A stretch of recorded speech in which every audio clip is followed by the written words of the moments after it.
Reserve Brigadier General Danny Van Buren, welcome to Jerusalem Dateline. Thank you very much, Julie. Now, Israel is in this kind of awkward pause right now with the war, but Hamas is claiming victory. Did Hamas win and Hezbollah win, or did Israel win? Well, first of all, they definitely lost. Because if you only judge it by military terms, then Hezbollah was brought to its knees. It completely lost all of its manpower, all of its infrastructures, all of its weapons. Right. And if you judge it if you look at the southern area and you look at Gaza, then Hamas was almost completely eliminated. You know, it counts now the numbers of casualties by the thousands. It lost all of its tunnels that it used millions of foreign aid to build during 20 years, and most of them are destroyed.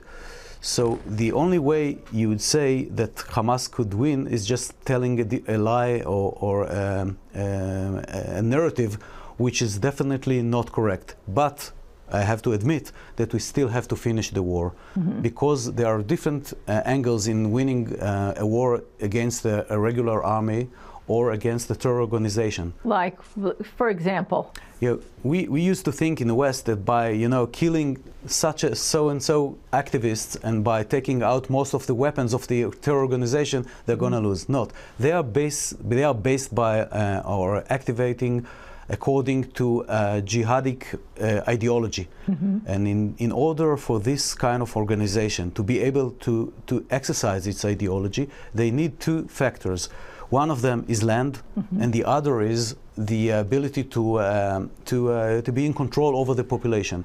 And these two elements are still over there. Part of the reason is the fact that the former administration forced Israel to supply the Hamas organization with food, fuel, and even cigarettes, and they kept their ability to stay in power. And the other, that the IDF so far refrained from taking and conquering the land.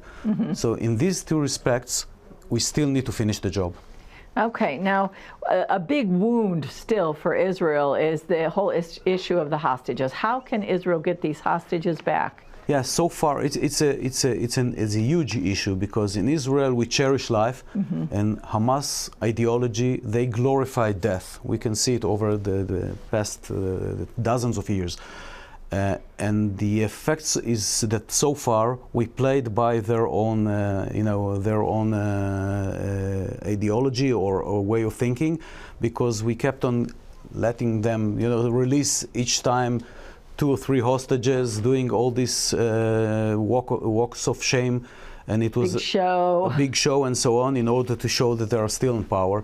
I think we need to change the way of thinking, and in order for us to release the rest of the hostages, which is a sacred mission for us in Israel, we need to start exercising our full military power and leave Hamas with the only alternative. It's either you die and we get the hostages by military force, or we are letting you, get your people out of Gaza and you will release the hostages. Because otherwise we will be forced to see again all these shows, and the Israeli society will not be able to bear this kind of consequences. Yeah.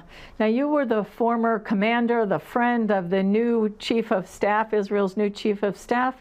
How do you think things might look differently going forward at this point?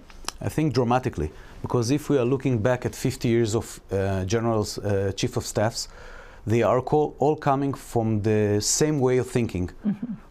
Part of the reason is out of 14 former chief of staffs, 11 are coming from either special units or from the parachutes. And this creates kind of mentality that they are all thinking the same way.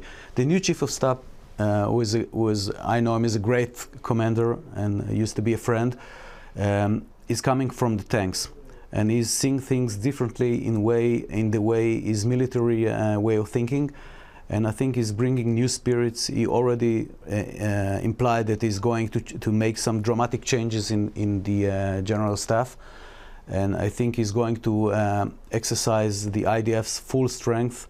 And this will help us finish the two missions that I mentioned before, is taking the land and taking Hamas out of power. Wow, that's great. Thank you so much, Danny Van Buren, for joining us on Jerusalem Dateline.